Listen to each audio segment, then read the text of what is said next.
Hello, welcome. Get in the chat. It's finished. Everton 1, West Ham United 3. The Hammers, Souček, Alvarez, everyone has melted the toffees. The toffees have been melted by the heat of the irons. That's not a bad headline, is it? So really, really happy. Really good day at the office, as they say. Very, very efficient. May not be the true story of the whole game, but who cares? It's a very, very good win. And it's always a good win at Goodison Park. Over the years, this ground historically has been, a bit of a pain in the backside for West Ham, as you know. Until recent times, to be fair, until David Moyes. He certainly got a lot of joy at this ground. Souček has got a lot of joy at this ground. And I'm really happy for it because, like I said, over the years, more often than not, it's a very difficult ground for West Ham. We didn't used to get anything from Everton, certainly away, but more often than not at home either. But it's a really, really good win. It's 2 wins in a row since Paqueta's come back. We'll go into the league table in a minute, but I'm really, really happy. My son's gone out there. He only got the ticket a couple of days ago. And like I said, if you want to see Goodison Park, one of the old historical traditional grounds left, you've only got next season. So he's gone out there. He's seen a great, great victory. The weather's not been great. The journey's not been easy. The weather's still raining out there. But hey, you score 3 goals away from home.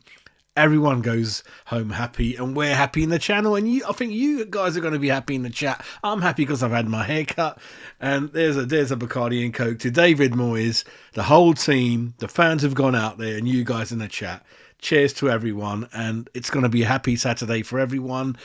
Going to go into the chat in a minute, but when you look at the league table, everyone, we've gone up.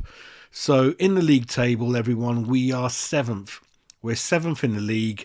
We are 2 points ahead of Newcastle. Brighton lost. We are 3 clear of Brighton. We're just 2 behind Man United. But Man United obviously going to play Man City tomorrow. Don't think they're going to get anything out of that game. So we're right back in the top 7 race, really, to get a European place.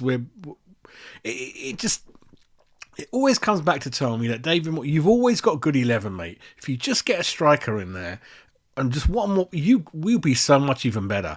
Because that 11, as you know, is really, really good.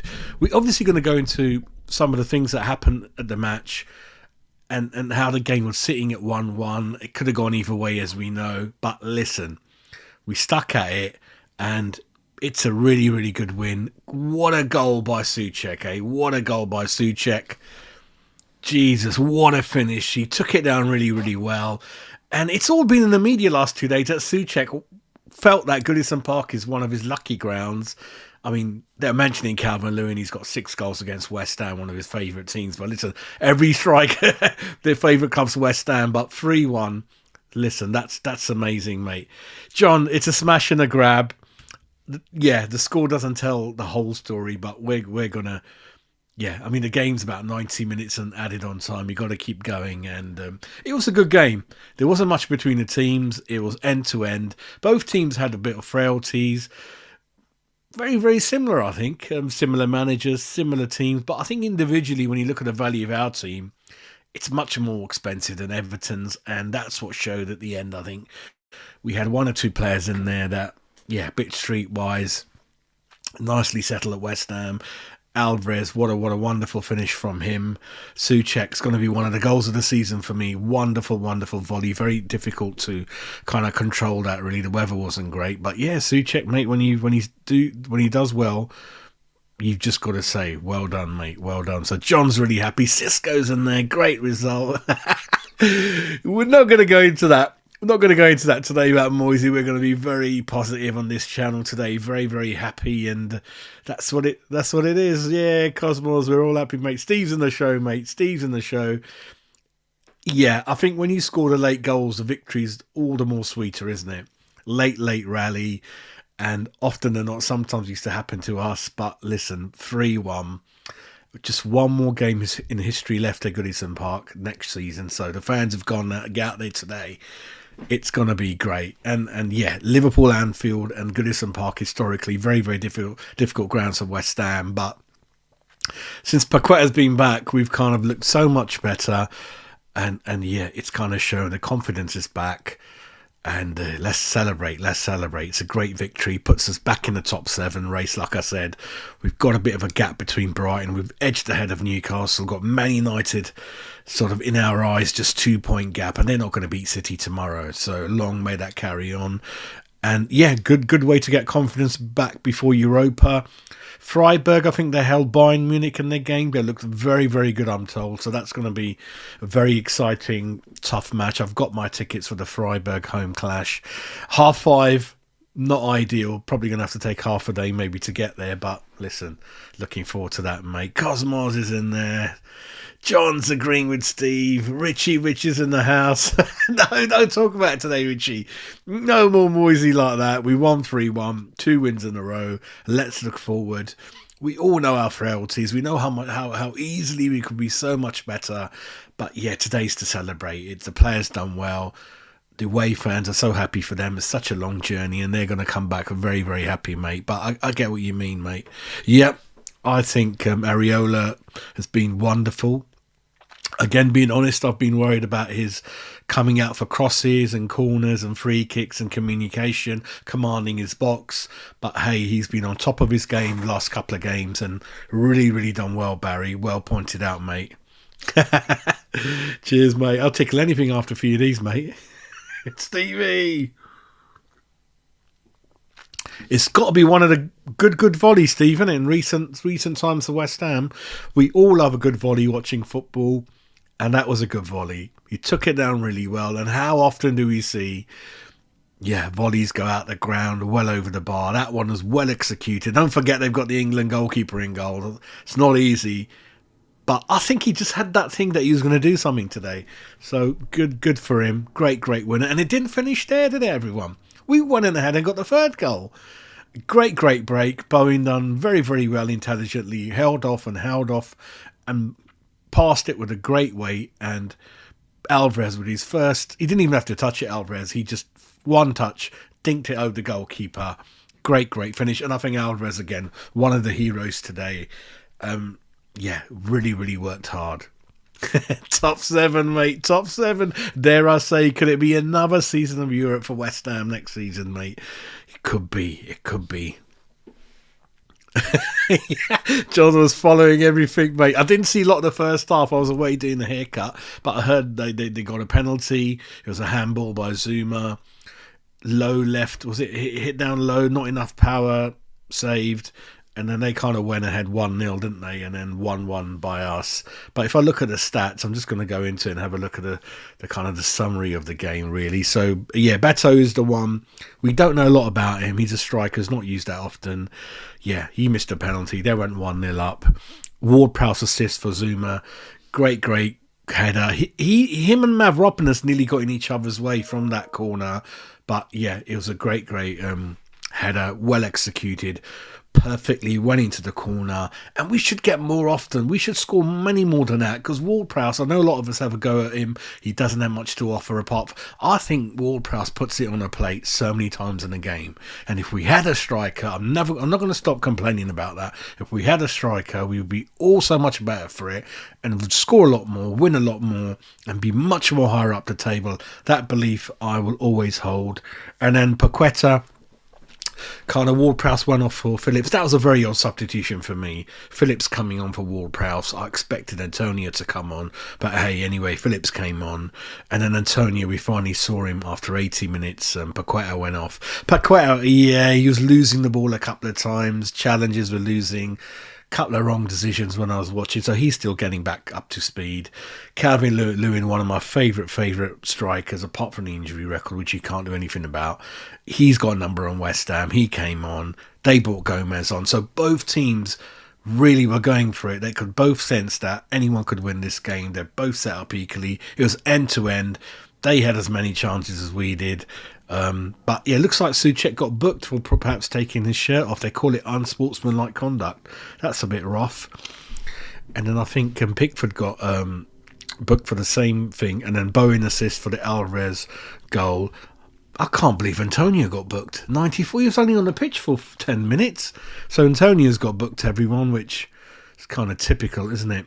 Let me look at the stats. So 54% possession Everton, 46 possession West Ham, 22 goal attempts from Everton, which is remarkable, 12 by us. But the key stat for me is shots on goal, and that looks quite in Everton's favour as well. Everton had 11 shots on goal, everyone. So clearly you guys are right. Areola's got to be man of the match, and 5 on target for us. So looking at the stats, everyone, it's not good. But listen, we put the ball in the net 3 times. I'm not going to complain because I remember, back in the days, we used to walk off the pitch saying we deserve this, we deserve that. Never used to get it. More often than not under Moyes, we get results when we haven't had a lot of possession. The stats don't stack up, but it just happens, and I'll take it. I'll take it.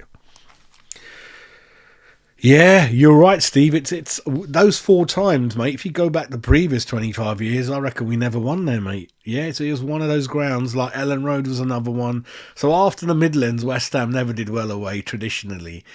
Leicester was one of the amazing grounds, like Coventry. We had one of the best records at Filbert Street. Highfield Road, was it Coventry back in the day, Steve, wasn't it? Yeah. What I saw of him, John, he was losing the ball. He wasn't quite running back to win it like he should have. He was making the wrong decisions in passes. Wasn't quite happening for me. And then obviously Moisey took him off and was quite apologetic about it, Moisey. He kept on sort of putting his arm around him and telling him, like, you're right, mate, you're right. Looked a bit there, Moisey. So he treats every player differently. He's very, very interesting. Oh, mate, you know it. Yeah, you know it, mate. Yeah, very good finish, and he's getting better every game now, isn't he? Getting very, very, fair plays to Souček. Antonio Souček, Agard, as you know, they do get a lot of flack from me. So, I mean, Souček could have been subbed off for Phillips, so to be fair to David Moyes, he kept him on the pitch. He believes in Souček right till the end, and that's where a lot of his goals happen, Souček. So he scores right at the end more often than not. From a corner, from a set piece, things like that. He's a pain in the backside. I know during the game he just glides along doing anything, ice skating, but he's got the goal. And I think it's about time he got a couple bit more. Yep, John, cheeky win, back in the top 7, mate. Oh, you're nearly my age, mate. I'm going to be 50 in the end of May, so you and me are similar ages, mate. Half a century coming up. Saucy, red. Don't know what colour sauce this is, mate. It's not red or brown, mate. Yeah. Wazim's in the house, mate. What a great victory. Oh, mate, were you? That's such an historic season. I mean, I was only about 12 then. I didn't go to any games, but Steve's been going for a long time. 1-0 McAvenny. I think that was a run, Steve, where we just kept winning 1-0, didn't we? We won so many games 1-0. And yeah, it's just that bad start we had in 85-86 caught up with us. And Liverpool went on that 10-game winning run at the end. Man United won their first 10 games. It was a crazy season. And they reckon that the points that West Ham got in 85-86 finishing third, they would have won the league in any other year more often around it, like season before that, or the season. It's crazy season that was. Pam, how you doing? Steve knows all the scores, mate. I didn't see Phillips do too much. He's still trying to gain his confidence, trying to get back into it. But when you're drawing away from home, I don't get bringing Phillips on. I didn't get that. I thought Antonio should have come on a lot earlier. Antonio didn't get a chance to do anything. I think he won one header, he lost one. Then he tried to set something up. I think he tried to set Bowen up, and it was a good tackle, Bob. That fullback, is it Braithwaite his name is? He's a very interesting player, isn't he? Yeah, I think I bought him from a fancy football league. Branthwaite, yeah, 6. Apparently he was on loan last season. Looking at the ratings, looks like Garner got 7.5 in CDM. And Nana was getting a lot of boos from Everton fans, so he didn't cover himself in glory. On the West Ham side, it's a 9.8, everyone. On the website I'm looking at, let me show you the screens. It's amazing. 9.8 for Areola from this website, everyone. So let me get that all up for you guys. There we go. I think you can see that.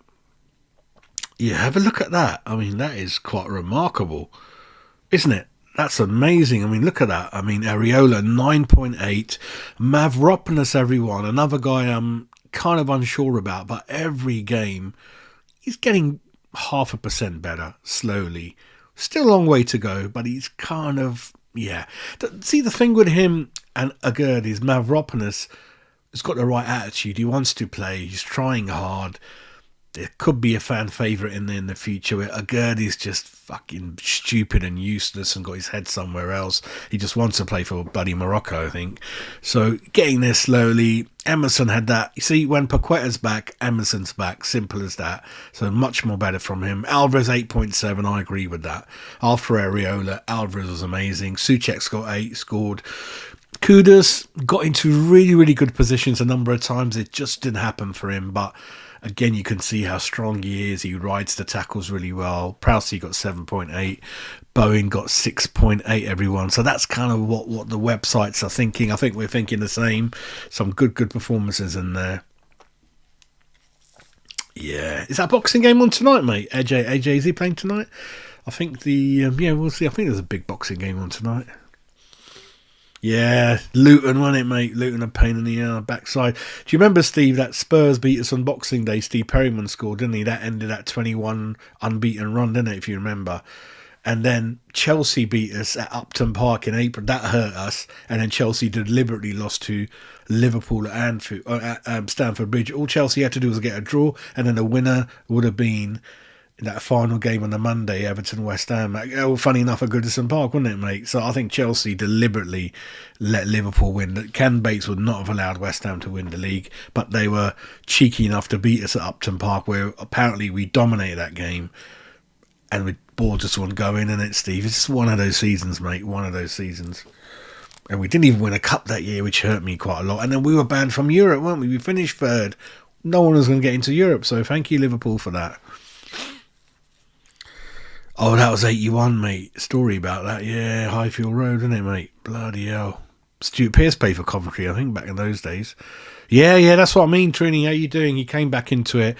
But he had a couple of individual chances, Kudos, and it just didn't happen for him. Like sometimes it doesn't happen. Yeah, listen to Pam. Hit that like button, you naughty people. Was it that late? And he never scored a goal, did he? Steve Perryman was a centre-back. You never scored. That could be 1 or 2 goals he ever scored. You nutter, mate. Anyway, I think apart from that, I am happy. Let me see what kind of fixtures are left in the Premier League, because I kind of only saw half of this game. Is there any more? Luton are playing Villa at 5:30. Then we got that big Manchester derby tomorrow. Burnley are playing Bournemouth. But in terms of the standings, everyone, like I confirmed, Liverpool got a 99th minute winner, everyone, away to Forest. They've gone top of the league. So, yeah, top 3 are fighting out for it. Liverpool, Gooners and City. Spurs won, I think, didn't they? Did they win? I thought Spurs won. 3-1, didn't they? Yeah, they're kind of in there. Villa are in there. Then European places for Europa and Conference is a battle between Man United, West Ham, Newcastle, everyone at the bottom. Yeah, looks like Burnley, Sheffield United are more or less down. And then Luton are hanging in there. Doesn't look good for them, really. So it looks like the table is really taking shape. And you can tell what's going to happen. And obviously the European competitions, the Champions League, is up and running. Europa will be up and running very, very soon as well. Right, let me just check the final comments. Then we call it quits, mate. Yeah, I don't know what happened that day, Steve. You know more than me. I heard that we should have really, really won that game, but the ball just wouldn't go in. Yeah, one of those things. One of those things, mate. Yeah. That would be nice, wouldn't it? That would be nice if that's the next game, mate. Yeah, I don't like Arsenal since... and the thing with Rice is, right, I didn't want him going to a London club. That's the reason I got no time for him. I didn't want him going to a London club. I wanted him Manchester, Liverpool, wherever. I've got no problem, and I would have had a lot more liking for him. But him going Arsenal has not sat well with me, and I don't like Arsenal too much these days. Although I didn't mind him in the past, but it is what it is. Anyway, that's it from me. Man of the match, Areola. Second man of the match, Alvarez. The stats say that Everton were much, much better than us. It was end-to-end. Don't forget we're away. So on the stats, you're not meant to be that good away anyway. So don't worry about the stats. Home team is always allowed to have more possession, more shots on goal. We gave it a good go. They gave it a good go. And it was pretty even for a lot of the times. They luckily missed a penalty. They even went 1-0 up. That showed our resilience. We came back. We kept at it. Like I told you, it's a good set of players, good changing room. Despite what David Moyes makes them do, the players, which I don't understand sometimes, they give 110%, right? But I just want the manager to give them a bit of a break and rotate them a bit more, use the bench a bit more, buy a striker a bit more, but no one listens to me because I think we'd be so much even more better than 7th. Imagine that 5th, something like that would be great, wouldn't it? Knocking on the Champions League door. Certainly got it within us, but it just doesn't happen really with the window gone and things like that, as you know. But I'm very, very happy. I'm going to go back and watch the highlights. I'm going to enjoy a few rums and cokes and look forward to the Manchester derby tomorrow. Everyone who joined me. Yeah, and I don't watch matches today, Steve. It's been a long time. I might watch it tonight, mate. That's a good... Thanks for reminding me of that. Yeah, I might watch it tonight. It's been a long time. And, let's see what the pundits got to say about our great club. And, really happy for the fans that went there. They're going to have a great long journey back on the train, I'm sure. And everyone who joined in the chat, thank you very much. So many numbers in there. Channel's going through the roof. We are racing away towards 3,000 subs, as you know. We'll bring that Thursday night live fan show back for you this Thursday. I know a lot of you like that. That's going to be back on the agenda. I'll try to get Frankie back and 1 or 2 others. And we'll try to do something for you on a daily basis. But apart from that, thank you for watching. Thank you for joining. Cheers from Jazz Rum and Coke with his sharp haircut. And long may this carry on. And hopefully it will be a good end to the season, everyone. Cheers from Jazz. Take care.